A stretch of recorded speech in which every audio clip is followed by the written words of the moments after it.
اللہ کے نبی صلی اللہ علیہ وآلہ وسلم فرماتے ہیں، جو شخص مجھے صرف دو باتوں کی ضمانت دے دے، صرف دو چیزوں کی مجھے ضمانت دے دے، ایک اپنی زبان کی حفاظت کی اور ایک اپنی شرمگاہ کی حفاظت کی، تو اس شخص کے لیے، اس سمتی کے لیے میں جنت کی ضمانت دیتا ہوں۔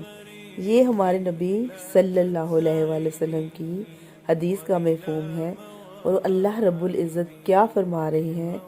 جو اپنی شرمگاہوں کی حفاظت کرتے ہیں، اپنی خواہشات کو ناجائز طریقے سے پورا نہیں کرتے، یہ ان مومنوں کی بات ہو رہی ہے جن مومنوں کے جو جنت الفردوس کے وارث بننے والے ہیں، اور جن میں یہ کوالٹیز پائی جاتی ہیں۔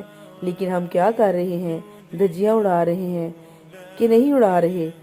اس آیت کا جب دل چاہا جسے ہینڈ شیک کر لیا، کوئی ڈر خوف نہیں، جب دل چاہا کسی کے گھر منہ اٹھا کر چلے گئے اور اپنی آنکھوں سے جی بھر کر نامحرموں کو دیکھ لیا، اپنے گھر واپس آ گئے، کنٹرول نہیں ہوا، ان سے مل بھی لیا اور کنٹرول بھی نہیں ہوا، پتہ نہیں کہاں سے کہاں بڑھ گئے۔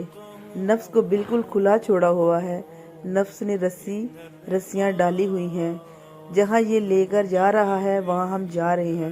شرمگاہوں کی حفاظت کیسے ہوگی؟ پھر ایک چیز کی حفاظت کے لیے ضروری ہے کہ ان چیزوں سے بچا جائے جو اس چیز کو نقصان پہنچاتے ہیں۔ جب ہم لڑکا لڑکی آپس میں گیدرنگ کریں گے، آپس میں گپے لڑائیں گے، آپس میں ہینڈ شیک ہوگا، برتھڈے پارٹیاں ہوں گی، گفٹ ایکسچینج ہوں گے، آئی لو یو یہ چل رہا ہوگا، مجھے بتائیں کیسے ہم اپنی قیمتی چیزوں کی حفاظت کریں گے؟ کیسے ہم اپنی شرمگاہ کی حفاظت کریں گے؟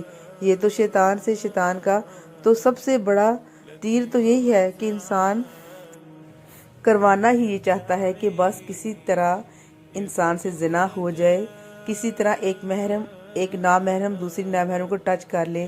یہ شیطان کی سب سے بڑا تیر ہے، کیونکہ وہ جانتا ہے کہ اس چیز میں انسان بہت زیادہ کمزور ہے، پھسل جائے گا، جتنا بھی برداشت کرے گا اس سے نہیں ہوگا۔ لیکن اللہ جس کے لیے آسان کر دے اس کے لیے آسان ہے، جس کے لیے دل میں تقویٰ ہوتا ہے اس کو ان چیزوں کی ٹینشن نہیں ہوتی، اس کی نظر پاک ہوتی ہے جس کے دل میں اللہ کا خوف ہوتا ہے۔